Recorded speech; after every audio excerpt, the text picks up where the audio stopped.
Welcome to The Drummer and the Great Mountain, a podcast where we share effective tips and practices for working with adult ADD, ADHD in a natural, effective way without the use of medications.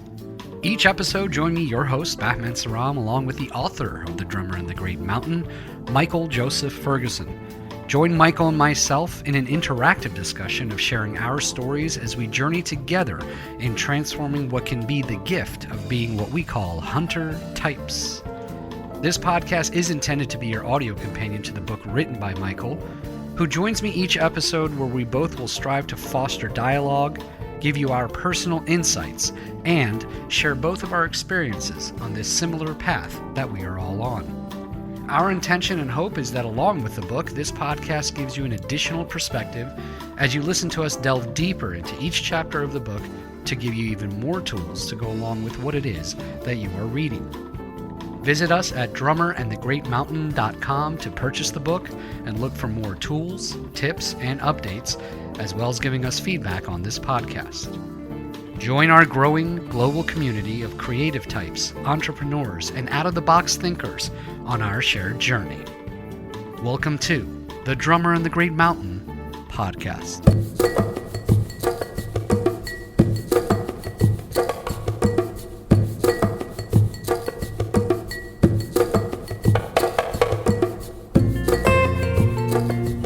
Welcome, everyone. Thanks for tuning in. I'm your host, Michael Joseph Ferguson. I hope you are all doing well. Today's episode, we are going to be talking about managing our hyper-creative brain. Too many creative ideas, so we want to pursue all of them. This leads to overwhelm and low self-esteem because we can't possibly do that. There's just too many ideas. So the challenge is that nothing gets done or very few items get done. And it's also managing your emotional relationship to your hyper-creative brain. So we'll be discussing the blessing and the curse of being a hyper-creative person. And it's something I've definitely struggled with and I still have to manage. So whether you're an artist or an entrepreneur or just full of ideas, it's about having an idea management program in place.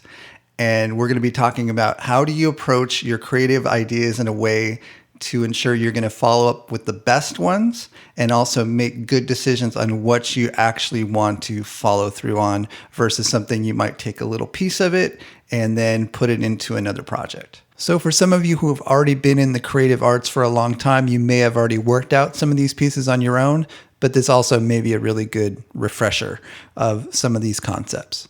Okay, just one quick announcement. Our next Alive online workshop starts September 10th. This is a 4-week workshop, and this is our 11th Alive online workshop. So we've been doing this since 2016, I believe, and we cover the 4 areas that us hunter types most need support in. So it's life visioning, time management, wellness planning, and creating a good support system.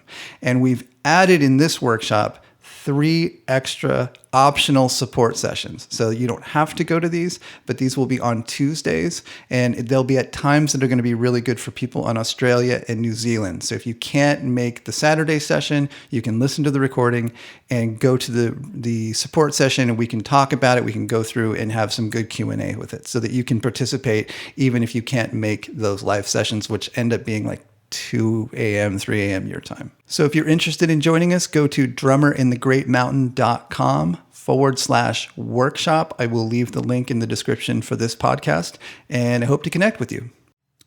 Okay, so in discussing managing your creative mind, managing your too many creative ideas, we have to start with, let's discuss the challenges first. So what does it look like for us to have too many ideas, and how does that manifest into our lives in a challenging way?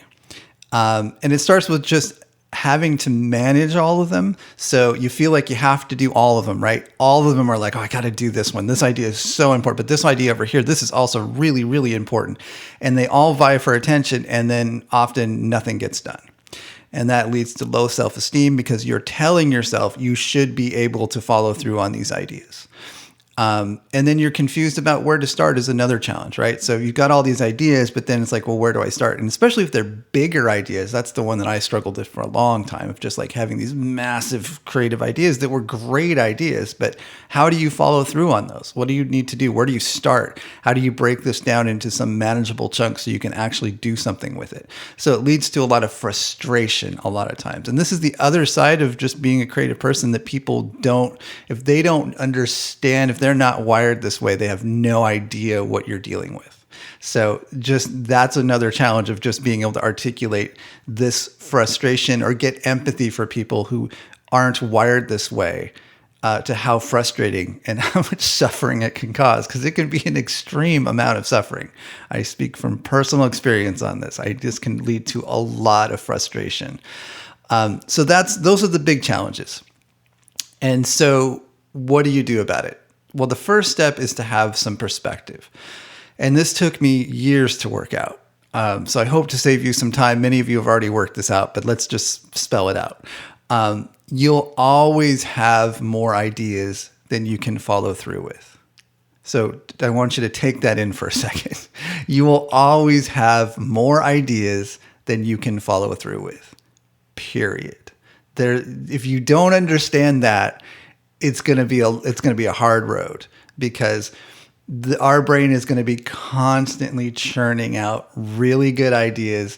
And if you don't have some ability to let go of a few of them and say, even though I really want to do this, I have to let it go. If you can't do that, it's going to be really hard for you to follow through on the ones that are going to be most meaningful to you, that could feed you both, spiritually and mentally, but also financially, potentially, right? So here's a metaphor that really helped me. If you study nature and you study how trees and plants work, when they flower, they generate thousands and thousands of seeds, often from just one plant, but only like 1 or 2 or 3 actually turn into other plants. So there's an abundance of redundancy that occurs in nature, where we're going to send out tons and tons of seeds, but only a couple of them are actually going to turn into plants. And that's the way ideas are.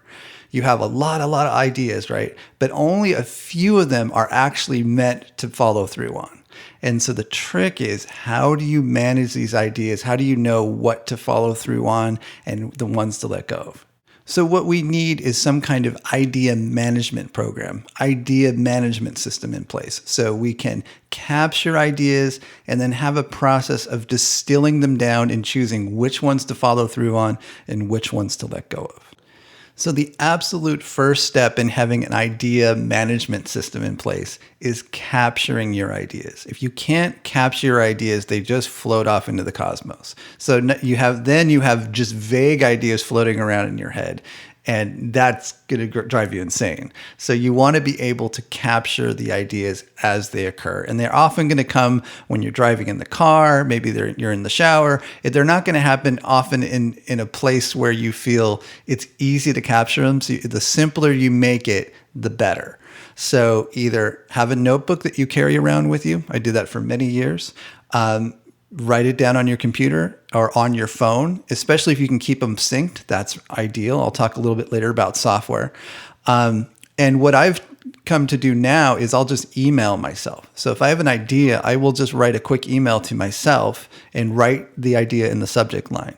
And then if I have more details on the idea, I will then write that in the body of the email and then just send it to myself. And then usually I use some kind of code or just a category that I can come back to so I know what it pertains to. So for example, for this podcast, I wrote somewhere down the line, probably months and months and months ago, I put podcast - managing too many ideas. So I'd have the category name or the project name dash and then whatever the idea was, so that when I go back and I can sort through my emails, I can just do a search for podcast dash, and then I'm going to see all the podcast ideas.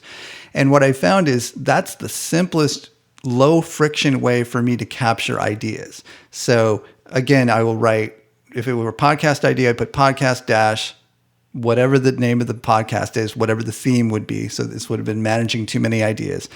And then if I have time and I've got more ideas connected to that, I will then write that all in the body of the email, and then I'll just send it to myself. And then what I've found over time is, for me, I can easily then take those ideas out of my emails and put them into a mind map, and then I flesh them out. So capturing the idea in the most simple way possible is essential. Because then if you can do that, then you can come back to the idea and then assess it. And sometimes in the moment, you're like, yes, this is the best idea ever. And then 2 weeks later, it's dead. Like you've moved on, or you realized it wasn't quite what you were thinking it was going to be, or you further researched it and realized, okay, that's not it, and you've moved on. And that's fine. That's just how it goes. But capturing the idea not only gives you something you can come back to, it solidifies it in your brain. You remember it. And so even if you don't follow through on that particular idea, a piece of that then may be moved into something else. So the next step is having a ritual of consolidation. Okay, that sounds big and lofty, but it's basically boils down to deciding on what you're going to follow through on. And when you plan these consolidation sessions, plan them at a time when you're most clear. And so for most of it, that's morning to early afternoon. For most, that's a broad stroke, but given all the people I've worked with, overwhelmingly, most of us, that's when we're most clear to do more of the mundane tasks. And you want that part of your brain involved in making decisions about what to follow through on, because you need the practical part of you to go, okay, wait a minute, this idea is great, but it's huge. And how are we going to do that in the next couple of months? That doesn't feel useful, or that doesn't feel doable. We need to figure another way to do this, right? It's like the other part of you. Just think of like you have this second part of you. You've got this creative part of you that's like, yes, we can do anything and everything's possible. And then there's another part of you that's like, okay, yeah. But we got to we've only got so many hours in the day. We only have so many resources. We need to figure out how we're going to do this. And you need these two parts of your psyche involved in making things happen when you're a creative person. That's been my experience. And often the part of us that we really need to build up is the part of us that goes, yeah, but how are we going to do this? And that's a muscle you build up over time. It often is not very comfortable or intuitive for us in the beginning, but I can tell you, you can work on that muscle over time. It takes a while, but you get used to, okay, I'm going to sit down, I'm going to consolidate, I'm going to look at my ideas and go, okay, what do I want to follow up on? And the most useful tool I found in fleshing out ideas and deciding which ones to follow up on is mind mapping. And if you joined us in our last 2 workshops, you'll know that this is what I put a lot of emphasis on, is how do you take a mind map and use it to break down larger ideas, larger projects into more manageable chunks so you can know where to start. And so here's an example of how I do it now. So this would be my example of how I use a consolidation session. So every 3 months, quarterly, I will sit down with a mind map, and I usually use a physical mind map. I'll use a big sheet of paper or a big pad of paper, and I will sit down and I will write the next 3 months of our business, or I'll write some affirmation in the center. And then I will have some of the big categories, like podcast would be one, and life coaching is another, and all the things that we work on. And then one might be products, things that we might be developing. And I start with the ideas that I already know what I've been thinking about. So with podcast, I already have a couple ideas that have been banking around in my head that I don't even need to reference anything. I'm just going to put them on the map. Same with product ideas. I'll just put a few on there and I'll just say, okay, those are some ideas that I've been thinking about. So I get everything that I know that's like at the top end of I'm already thinking about, I get those on the map. Then I go back and I look through my emails and I'll look at so podcast would be one of the headings, right? I'll do a search for podcast and I'll sift through and go, okay, well, the last couple months, these are some ones that I was really interested in, and I will put those on the map. Occasionally I'll look through and go, I will just I'm not going to do that one. I'll just let it go. But most of the time I will put 80 to 90% of them on the map over the last couple months. And I also think about things that you guys have sent over, and I'll add some of those topics on there as well.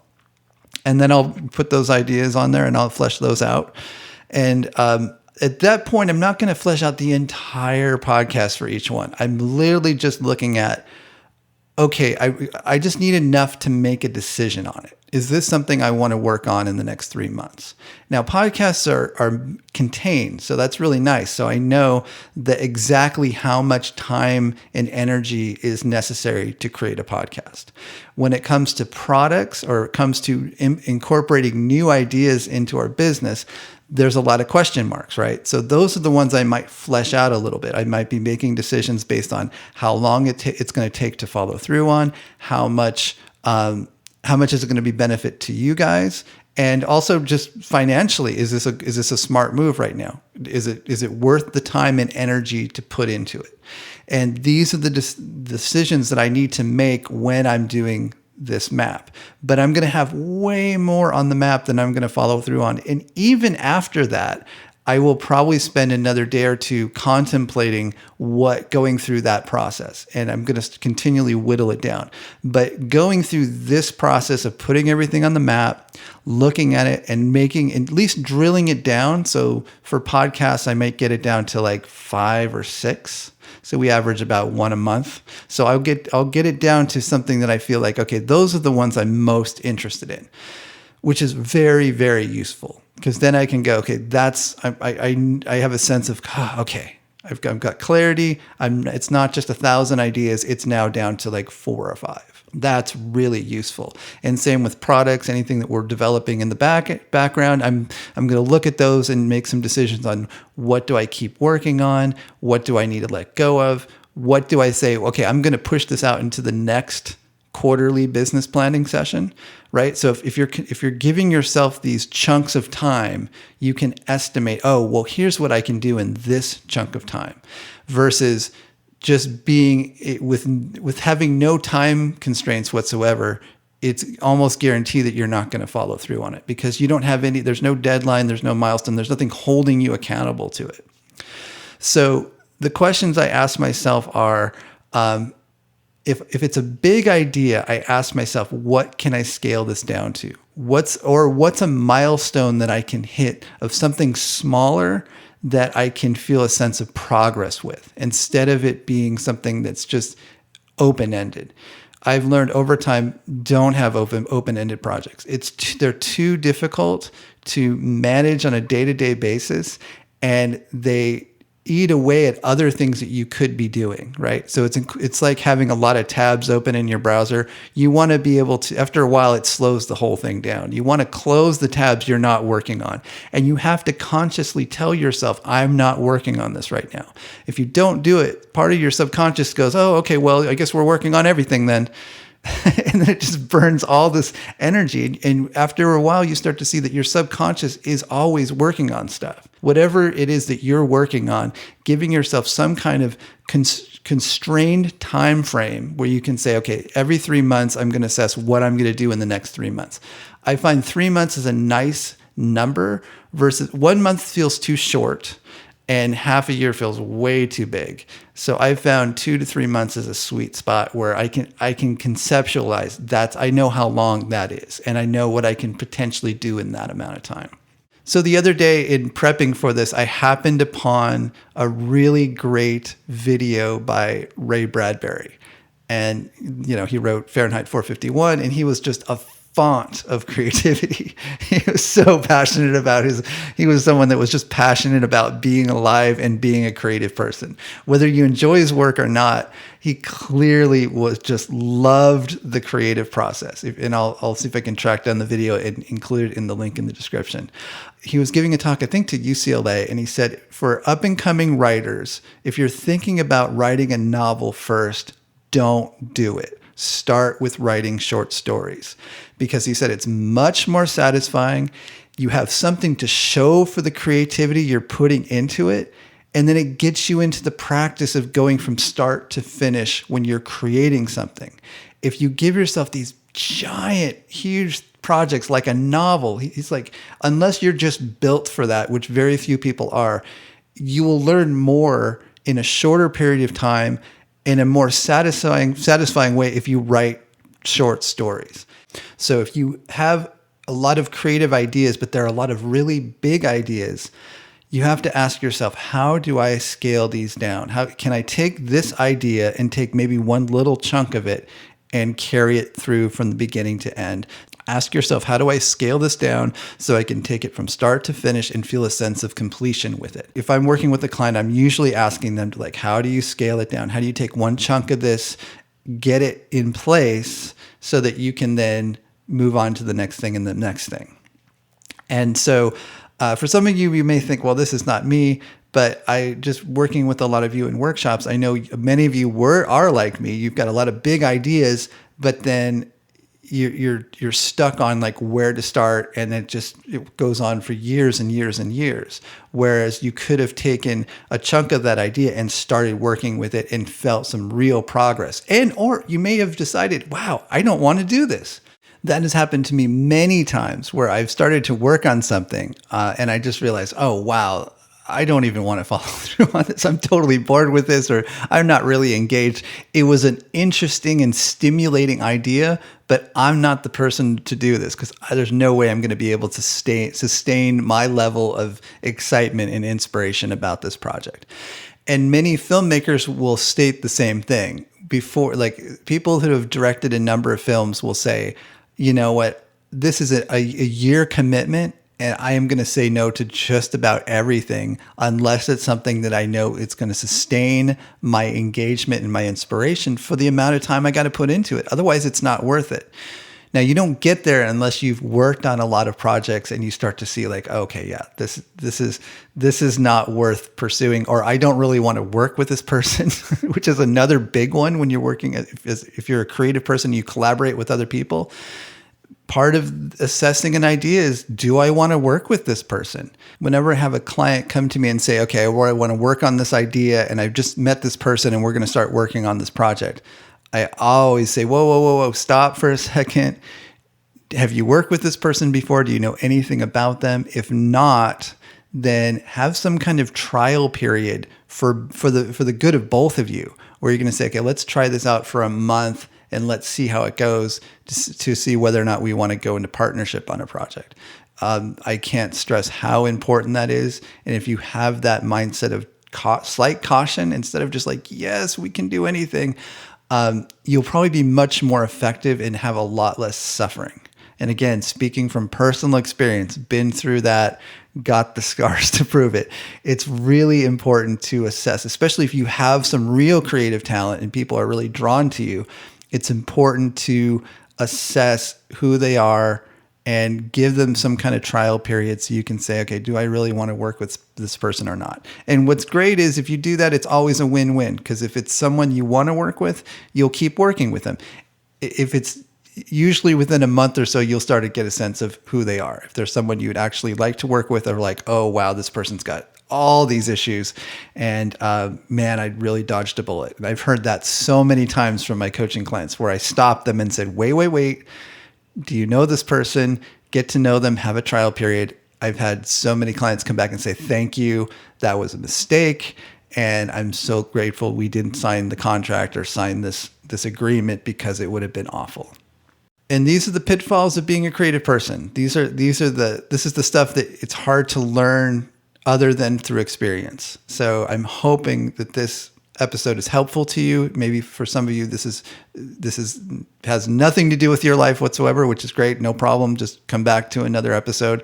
But for some of you, I know this is going to be very important information. So to just wrap up on the consolidation ritual, saying no is usually more important than saying yes to an idea.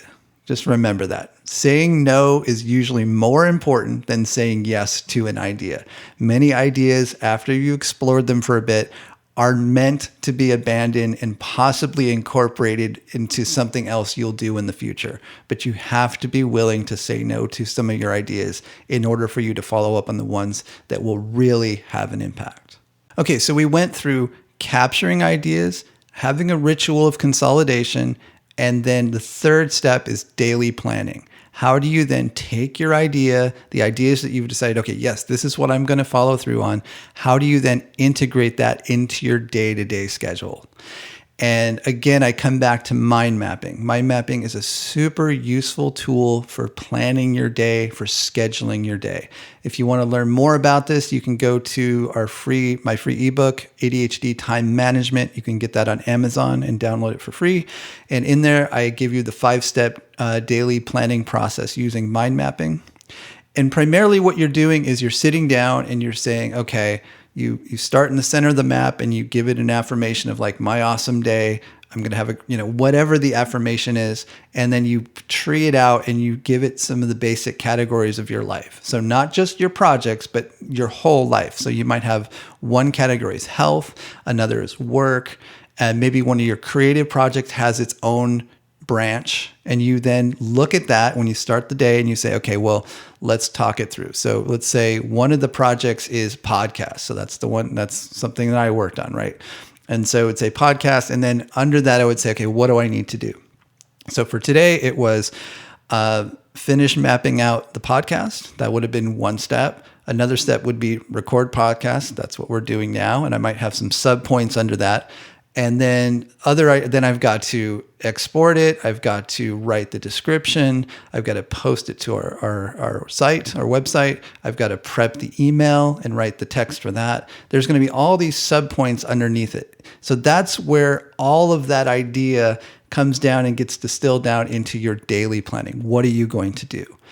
And the same with the ritual of consolidation. There's going to be more on your map than you're going to actually be able to accomplish in a given day. So that's where you have to put it on the map, get it out of your head, do the brain dump, get all the ideas out of like what you could potentially do today, put it on the map, and then assess, okay, what can I actually do today? And so from my experience, I know that I can do all of that in one day. I could sit down, map it out, record it, and go through that whole process, usually within one day. So, sometimes I'll say, no, I'm going to just record today, edit tomorrow, and finish up with graphics and all that. That's going to be a second day. So in the daily planning step, you want to keep coming back to asking yourself, what's the next milestone? If you're working on a bigger project, maybe you sat down and mapped out that project and had like kind of a big mind map that just says, here's all the steps to make this project happen. But then you've hopefully created a set of milestones and say like the first milestone, like if I was working on the book, I would say, okay, my next milestone is to finish this chapter. And that's going to probably be like a couple days. Maybe it would be like a week where I'm working on one chapter. And so I know every day when I sat down, I would create the map and I'd say, okay, I keep looking at what's the next milestone. The next milestone is to finish this chapter. I need to define that for myself. Otherwise, if I just put write book as my action item, like that doesn't give me anything. And so it creates a lot of anxiety. But if I say the next milestone is something contained, like write the next chapter, here's the chapter I'm working on, then it gives me something to wrap my head around. And then I will then schedule a time for that. And I will sit down and I'll probably map out that session. So when I actually sit down and say, I'm going to write for a couple hours, what does the session look like? What are the things that I want it to get out in relation to finishing this chapter? And on and on and on. Now, these are muscles that do take time. And especially for us being wired this way, these are our biggest challenges, right? Executive functioning. But I can tell you in working with many, many hunter types, we can do it. We just have to practice building the muscle. It's like weightlifting. And it starts with going through these kinds of steps. Capturing all your ideas, having a ritual of consolidation where you're telling yourself, here's what I'm going to be working on and here's what I'm not going to be working on. And then carrying that all the way through into daily planning where you're asking yourself, what's the next milestone? What am I working on today? And giving yourself some clear directives. Okay, so let's go through those steps one more time. So in terms of an idea management program, step one would be capturing all ideas, whether you're writing it down in a notebook or your daily planner, or you're emailing yourself, or you're using some kind of note program that's syncing between your phone and your computer. It's open sky. You're taking down the idea as it's coming. You're not editing it or trying to assess it in that moment. You're just capturing it. Step 2 is having some kind of ritual of consolidation where you're making decisions on what you choose to follow up on. And a big piece of this is asking yourself, is it something that I really care about? Is it something that is doable? If it's not doable in a shorter period of time, how do I scale this idea down into something that I can feel some progress in the next week, month, 3 months tops? So you can say, if I can't make progress on this in the next 3 months, then it's probably not worth doing. And then the third step is daily planning, that you're taking the idea or ideas that you've decided to work on and taking them into something like a mind map, or just writing them down on a sheet of paper and then asking yourself, what's the next milestone? What's my next step? What can I do today? Not in the next month, but what can I do today to move this project or idea forward? Okay, for this week, if you're someone who resonates with what I'm talking about and maybe feels a bit overwhelmed with all the different ideas you have, I want to encourage you to go through those steps and see if you can start, especially that second step of that ritual of consolidation. What is it that I actually want to be working on right now? Saying yes to the things that you feel like you do want to work on and can work on with, and they can show some progress in a shorter period of time. And also saying no to the ideas that you feel like are just too big or you're deciding not to work on in the next couple months.